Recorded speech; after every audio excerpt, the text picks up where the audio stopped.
Hello everybody, my name's Llama Joe and welcome to my channel. Alright, we are back with the letter. More with some Rebecca action going on here. Journal entry, I don't know if we read this or not. Oh, it said we had no one here as well? What, No, we read that. And we also read this, so. Okay, cool. I think the scene changed here, but I'm gonna read this again just in case, because I thought that would last time, and then I'm pretty sure I skipped through some stuff, so apologize for that. So, let's do this. I can't just shy away from it, can I? Kylie escorts us to an adjacent hall. At this hour, the corridors and the rooms lining its sides are empty. Save for the gentle rustling of leaves, the twittering of birds outside, and the tapping of a foot against the floor, the whole area stays eerily quiet. Not unusual, though.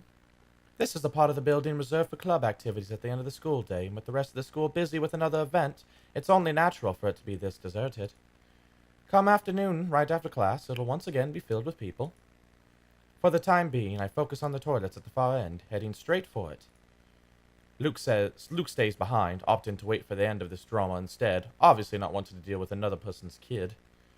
Meanwhile, Kylie follows right after me, unusually silent as we approach the ladies' room. Sometime before we made the turn down the hallway, she has stopped, sniffling, and started singing a tune under her breath. London Bridge is falling down, falling down, Nope. falling down. London Bridge is falling Probably to brace down. or calm herself, or maybe this is her way preparing to pull her friend out of her sulk. It certainly reminds me of another person.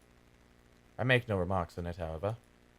It's all part of growing up, they say. Let her learn. The door is slightly ajar when we get to it, and from the inside, the sobs of a girl echo weakly, barely audible even in this kind of hush. It's not... Oh, no. Turns out Kylie's not the only one upset about this. Despite the situation, a smile forms on my lips as I call out to her friend. Hello? Hello there? You're Kylie's friend, aren't you? Melody, is it? She's looking for you. Children can be so amusing sometimes. Granted, they can be exasperating, especially around this age, but the endearing things about them outweigh those. All you need is enough level of patience. Career day's about to start, too. You'll have to come out, or you're going to be really late for it. Miss Alice won't be happy if one of her kids isn't there. I heard she brought little gifts for everyone who'll behave. Don't you want to receive one? However, her cries show no signs of abating. They only grow louder. Not close to a wail. Alarming, regardless. Are you okay? That's not a little girl. From where I'm standing, it sounds almost like she's in some kind of pain, and it's not impossible. They do that at times, hiding what ails them for fear of a reprimand. If it's like that, coaxing her out might be useless. It also makes sense why she chose the loo furthest from their classroom. Wasting no time, I gesture for Kylie to wait and amble towards the door, calmly so I don't alarm her. At the same time, a distinct sense of déjà vu hits me. I've been in this position before, behind a door with someone crying on the other side, my calls ignored as the cries grow into a wail. Just this past week, actually. Even so, being in the same situation before doesn't bring any comfort. I'm putting up for the child beside me as the thick undercut of worry trickling into my stomach. Undercurrent, sorry. I take one last breath, then I nudge open the door. It all happens in the span of a second. I don't make it past 2 steps into the room. Her cries abruptly stop. Light footsteps shuffle behind me, coming to a halt at the door. My heart skips a beat, and when I turn... Kylie?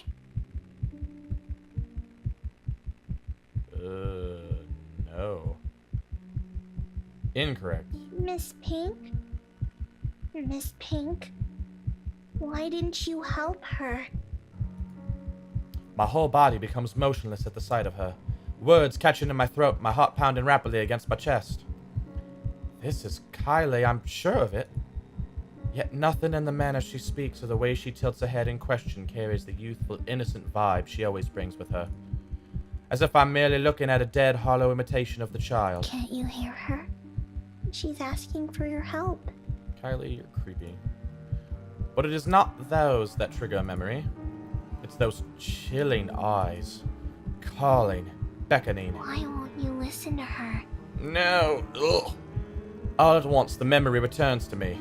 A tide that has receded and now returns to shore with an overwhelming force, carrying images of a single moment from days ago. Of a world passing by in a blur and of features I can barely discern of the little light that there was. Not even a week has passed. In this minute, while I keep my eyes trained on this child before me, they return with such unbearable clarity. There are no horrid wounds this time, no blood streaming down a pale face, thank heavens. Just lips contorted into a small, twisted smile. They brim with venom I've never expected to see in a child, sending tiny pinpricks of dread crawling up my limbs and winding up my neck.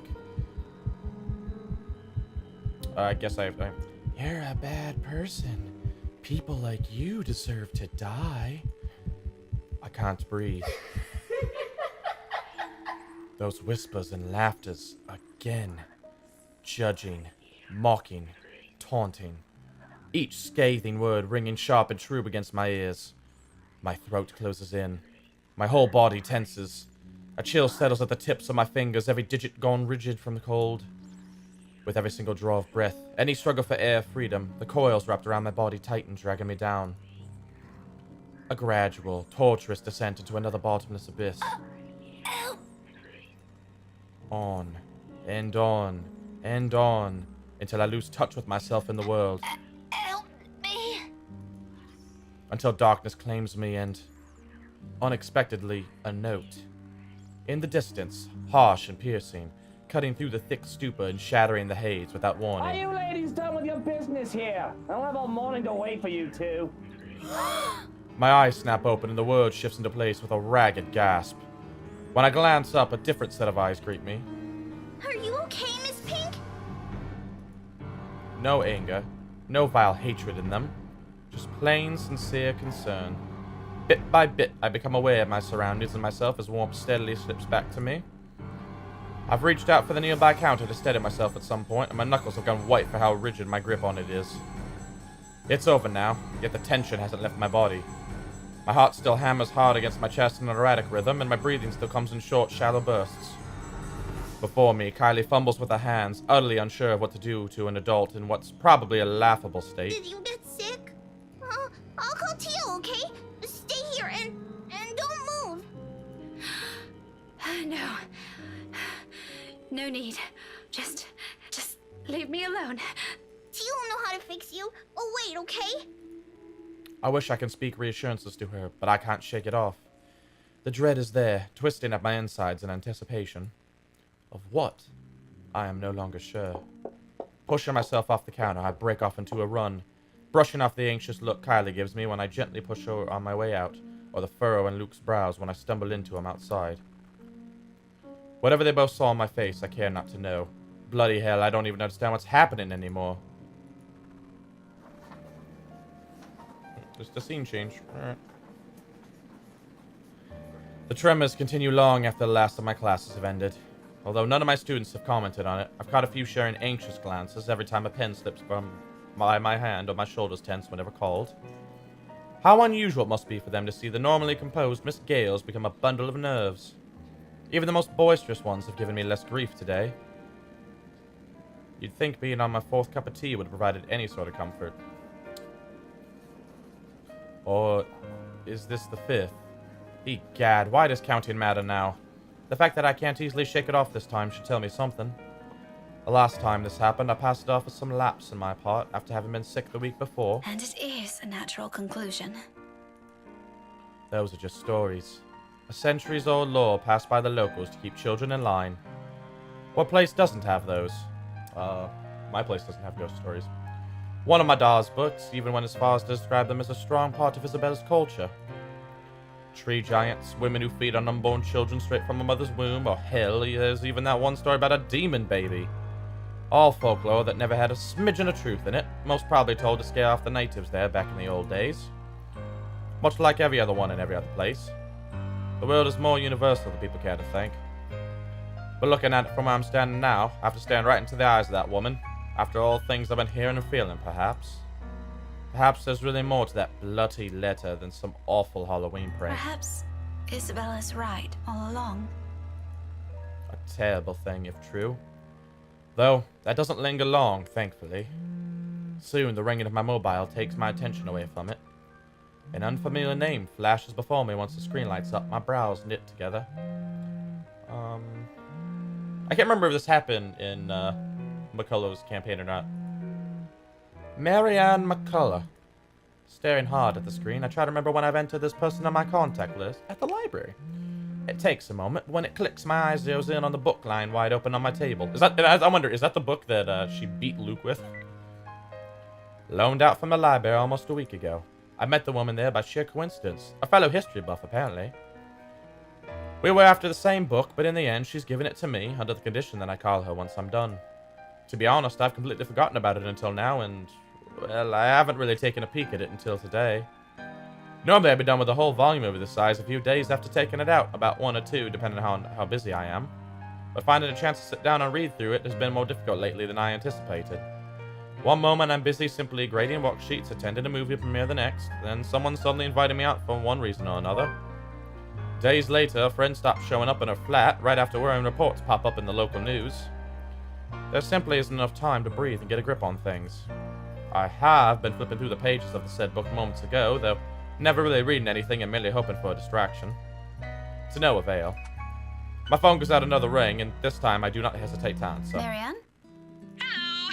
Here I was starting to wonder if it was a bad time to call. Is it? No, not at all. I dismissed my last class a few minutes ago. I'm pretty much free for the rest of the afternoon. Unless something comes up. Is this about last time? The book? Not really. I was hoping to ask you about some other thing. Oh, sure. What about? You grew up in this city, didn't you? It's a peculiar question to ask someone you've just met, but I answer her nevertheless. I'm more curious whether she's heading with this by staring with that. Born and raised, third-generation migrant. Why do you ask? So, you must be familiar with the local lore. The, stories? Quite. If I'm going to teach about history, I'd like to think I am, yeah? But a family friend would be a better person to ask. If you want, I can contact him for you. No. Let's just keep this thing between us, okay? It's nothing too big. Alright. I really don't know how else to put this without sounding a bit crazy. But things have been really, odd.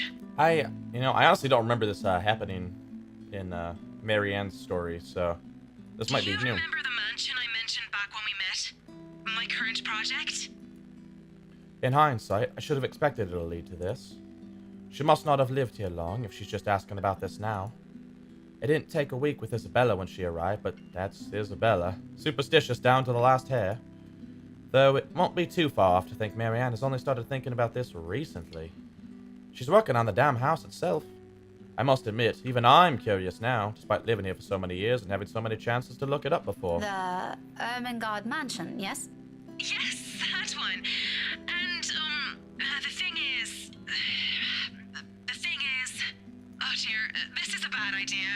You know what? Just forget I ever called you about this. Oh, it must have been the sunny weather. It's making me sick and see stupid things. I don't know. Why is audio cutting out in certain parts? It's weird. See things? No, wait. It's all right. I don't mind. There's a moment's pause before she responds again. She's right in that this is a silly thing to talk about, but especially between what I assume two people who are pretty grounded on their beliefs with regards to these things. I won't blame her if she hesitates. I can't believe I'm asking you about this. It's fine. Why don't you just think of it as some form of research? Well, all right. But after this, we're going to forget we ever had this talk. My lips will be sealed. Now, what is it about the mansion? Just, what do you know about it? The general gist. The place's past. What happened to the owners? Anything you can give me. Let's see. To start off, I do my best to give her a concise summary, From the time the house was commissioned 400 years ago and who had built it, up to the point it got deserted after the last heir's death and the deed was passed on to Ermengarde's nearest relatives. Frankly, if it weren't for those urban legends persisting, the house would have already faded into obscurity long ago. Demolished, even. These are all nothing she probably hasn't heard of before, yet there's dissatisfaction in her tone once I finish. That's all there really is to it? As far as I know, there's this little bit I forgot to mention about Lady Charlotte Ermengarde's death, but most of those are just theories. Aside from that, this is really everything we've been teaching all these years. Should there be anything more? No mention of any other weird stuff? Other crazy stories? Or a letter of some sort? A letter, you say? My blood runs cold. Any warmth and comfort the tea I've drank has given me prior has instantly been drained out of me. The phone creaks softly as my light hold on it turns into a firm grip. This whole letter bullshit is starting to turn into more than a coincidence. None that I've heard or read of. What does a letter have to do with this? Oh, no. It was just something I came across. Ignore it. Random thoughts, you know? Oh. By the way, I need to run. Thanks for answering my questions. Yeah, this is definitely not happening during Marianne's campaign. She ends the call abruptly with only a clipped goodbye, leaving my mind heavy with even more thoughts. The mood around my classroom has gone considerably denser in light of what little I've gleaned from that conversation. I don't think Marianne's lying about her intent. Her interest is genuine, I'd give her that, but she's left a lot of things out. I get the sense she only asked because something's happening around her too, and if she hadn't mentioned the letter, I probably wouldn't have made the connection. Just what the hell did we get ourselves into? Of course, there's still a lot of confusing details in this. All of these are just assumptions. No concrete conclusion to be formed with what we have, and if we want to find out what we're really dealing with, I think Marianne's right. There might be something more to those stories. As absurd as it sounds, the very place that gave us the letter might tell us something beyond what we know. And tomorrow night, I have a few hours of that chance at the housewarming party. Totally not an exciting thought since the place is privately owned now. I can't just wander around. But it's enough reason to keep the dread at bay as I step out of the room, ready to put an end to this day. Cool. Alright. I think it's time. Yep. Thank you guys so much for watching. As always, feel free to like, comment, subscribe. Tell me what you like. Tell me what you don't like. I know the best I can to make it right. We're getting through this a little bit at a time. Where are we at with all Rebecca? I'd definitely say a third of the way there now. But with that being said, I'm Llama Joe, and I'll catch you guys later!